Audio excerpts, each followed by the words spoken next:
How to link Battle.net to Activision. Hello everybody and welcome to our channel. Today you're going to learn how you can link Battle.net with your Activision account. So probably you have tried to do it from this place, but please watch till the end to properly understand the tutorial.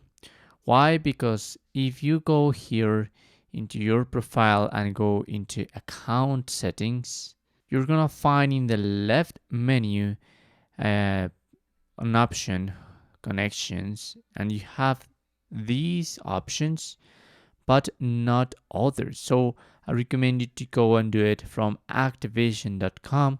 You just have to log in into your profile, and once you are there you just have to click on profile, and here in the account linking the second option is link with Battle.net account. So I'm going to click there. This is gonna send a verification code to my email. Now I must type the verification code.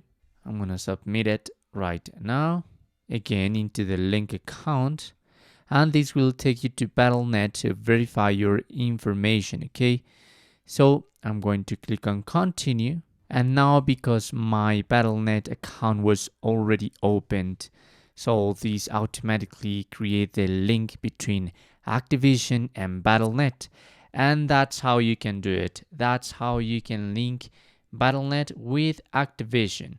Thanks for watching.